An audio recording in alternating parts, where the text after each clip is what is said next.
Hello mates and welcome to sim.bc, where it is, see if I can make it here, 15:50 in the afternoon. It's almost 4 o'clock. It's really late for once when we're doing this. Ooh, yeah, it's piling on all of these things, and it's Saturday, and today I have like nothing to do at all. But it was the first time I got to sleep for a long while, and it was so amazing in comparison to yesterday when I had to go up at like what, quarter past 5 or something like that. And then I was up the entire day, made stuff the entire day. I recorded. I was well into the recording because when I was trying to capture my experience, I like mispronounced a lot of things, so I had to re-record it like 3 times. But this is raw videos mainly.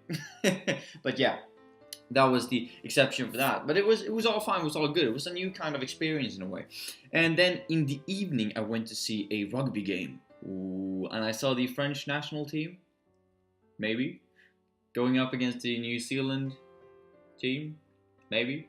Or it was the B team of both of the... Anyway, doesn't matter who played. It was France against someone else, and it was bloody amazing. It was really cool to actually stand there, see them doing their dances and whatever and whatnot in the beginning, and so on and so forth. It was cool, except that it was raining, but that's part of the experience. I got both the rainy experience and the, non-rainy experience because it came in waves. So it was all fine, all good, except that one guy spilled his beer on me. But what do? You gotta live a little, am I right? But that's not why you're here. You're here because we're going to go through the last of the Hosfstede dimensions. Yes, it is time for the 6th one that was added even after long-term and short-term due to even more criticism. And it is Indulgence versus Restraint, short IND. And also we're going to go through this. I'm going to start with the definition, then moving on to some country examples, and then talking about my own experiences to bring life to it and hopefully not distract you from what it actually is, and hopefully it will clarify and not be rambling on about it. Can't let fun dwindle on, so to say, as John Richardson once said.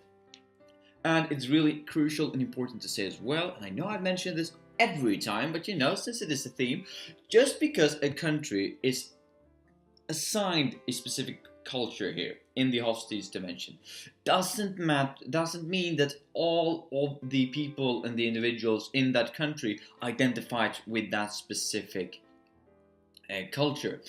People can identify with different parts of the spectrum. If it is indulgence versus restraint, they can either be very indulgent or very restrained. But the country could be, categorized as restraint, even though there are many individuals in the country who feel strongly towards indulgence, for instance. So, keeping that in mind so we don't start any false stereotypes, because after all, stereotypes is just a way of easily managing a lot of information, but you shouldn't be too into them because they're, mostly, I wouldn't say wrong, but you know what I mean. You gotta keep some idea that they aren't everything, and there are, of course, exceptions, and you should honor those exceptions and actually care about the exceptions. But without any further ado, let's get into the definition of it all. So, indulgence versus restraint, IND. Indulgence stands for a society that's allowed relatively free gratification of basic and natural human drives related to enjoying life and having fun. Restraint stands for a society that suppresses gratification of needs and regulates it by means of strict social norms. This is kind of the same thing that we talked about when we talked about uncertainty avoidance, as we will see again. So, keeping the full circle here, Monday throughout to Saturday. Because if you have a very high uncertainty avoidance, that means that you're planning a lot.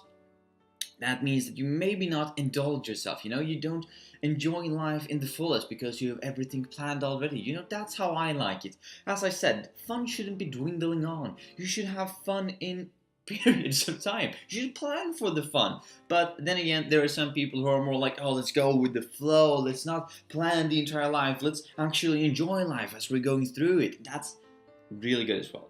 That is good, and I strongly support that view, as long as we can have some structure in it as well. But yeah, if you're high in this, if you're scoring highly in this dimension, it basically means that you have an easy time as an individual or as a country to, as an individual, I would say, as you identify with the dimension. That's why I should have said in all of the videos, as you identify with the with the dimension. If you feel highly about this dimension, it means that you are happily in going out and enjoying life. You have an easy time enjoying life. However, if you're low, you have a more natural cause, like you're leaning more naturally towards restraint in your social life and in your formal work life.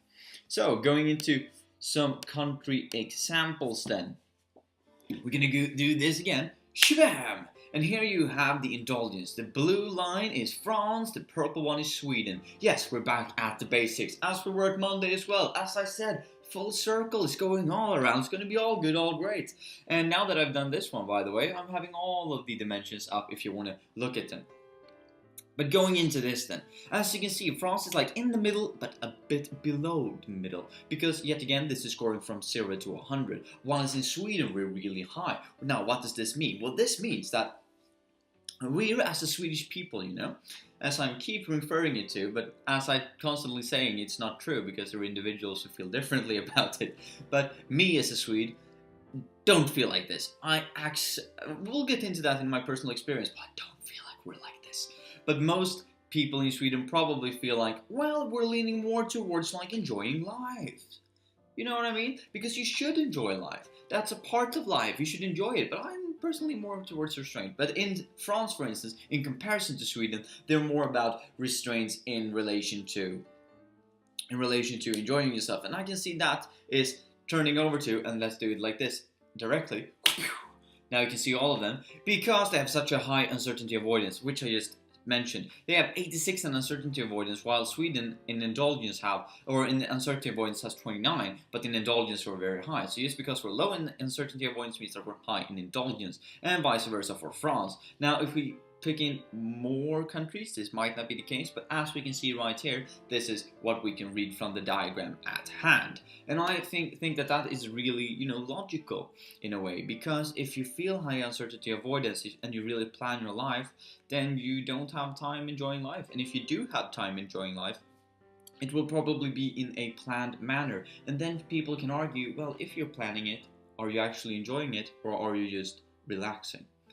Because you should. So, that was it. You can also see and try to make your own connections about these. I think I did that this Monday, but now that you have all of them, you can review the videos and then review this table. I will give you 5 seconds. 1, 2, 3, 4, 5. And then you have had the possibility to pause. So, now we're going into my own personal experience. Yes. And the personal experiences that I had chosen are none other than myself and me mate. I'm going to talk about this because we once were at a vacation in Prague, in Czechoslovakia. I think that's what you call it in English. Might be wrong here. Call me out in the comments if I am. But we went there and we were talking all kinds of smack. Didn't think quite that much about it. This was like in our 3rd year of high school. It was all fine, all good. And I thought that this trip that I had planned for, as I said, I'm feeling like I'm more of a planning person. I'm more restrained in my social life, but I felt like we planned for this. I can enjoy myself. And if that was actually enjoying myself or just relaxing for a weekend, hard to tell. Hard to tell. That's up for each individual to come up with on their own. But my mate, he was like all up, all there. He was running all around and doing all sorts of things. And he really, truly enjoyed himself because he doesn't plan as much as I do. At least that's my impression of him. I don't think he does. But when we got home, I felt like, oh, okay, well, we're back to basics. We were in Prague. That was amazing. It was all fine. It was all done. It was all good. And you might see that I'm not as tired today, so that's why I'm keeping up this better. But when I went back to Sweden, I felt like, now we're back in business. Now we're back in planning. We're back to structure. We're back to schedule. While he was given a car and kept enjoying life. Now, I don't say that I don't enjoy life necessarily. I do. I truly do. It's important that you do. But not in the same way. I felt more like, oh, we're having our final exams, I'm going to plan for that. He was more like, oh, I got a car of my parents. And I was like, you what? You got a car of your parents? I did not. You know, I was a bit jelly. I can totally attest to that. I was. But it was quite funny how he was driving in his new car, he was enjoying life, he didn't care that much about studying anymore because he felt like, oh, the semester is already ending and whatever and whatnot, while I was like more into the mindset of now we're back, we're into schedule again. So that's one experience. I felt like, so that's like a cultural clash, even though we're both from the same culture, but we're perceiving this culture in different ways.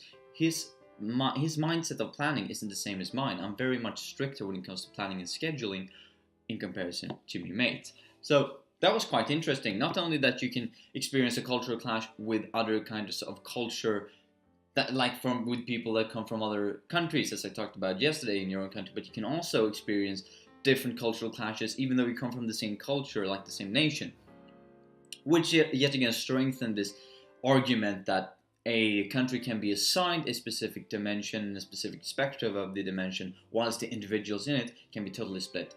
For instance, me and my mate, who went about our lives in different ways when we came back from the vacation. Now, also a personal interesting experience I've come up with my own is that I found out quite recently. It just dawned on me that I was sitting in school, I was studying, I was kind of stressed. I was like, oh, I gotta get all of this in, I gotta write all of this up because my group isn't cooperating, and even if they were, I still need to, go through all of this, blah blah blah blah, yada yada yada. But then it hit me, and it dawned on me that why am I actually studying? Well, I am actually studying because when I was a kid, I wanted to study. I've had a plan, you see. But why do I have this plan? I had a plan of studying, I'm planning on getting a job so that I could pay my bills. That's my plan. But why did I have this plan to begin with? Well, when I was a kid, I always thought about, well, if I study enough, I will be able to get a job. And if I get a job, I will be able to pay the bills.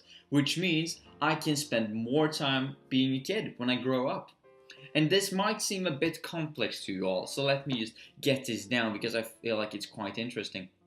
I think that most people, when they're younger, they feel like, oh, I want to become this huge, important person that makes a lot of money. But why do we want to make a lot of money? It's because we want to be able to be children for a longer time. Because if I have lots of money and I don't have to care about rent and stuff like that, as I said, that means that I have more time, like playing in the woods, playing with sticks. I think I've discussed this in another video as well, or at least touched upon it, but I feel like this is something that is really interesting in comparison to the indulgence dimension, because since I'm living in Sweden, even though I feel very restricted myself, that it might mainly be because I'm having this plan. So I'm planning my entire life out so that I can be able to feel this indulgence in small portions when I'm not working. Because after all, that is why we're working, isn't it? So that you can actually enjoy life.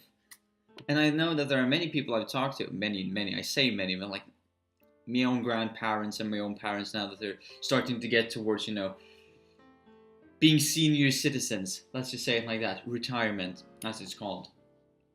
And they're all saying like, oh, we've just worked. What are we going to do now that we're retired? And isn't that a really weird place to be at? I mean, even Sweden, who is high on the indulgence, as you saw, we're very high in indulgence overall. And yet people are feeling, what am I going to do now that I'm not working anymore?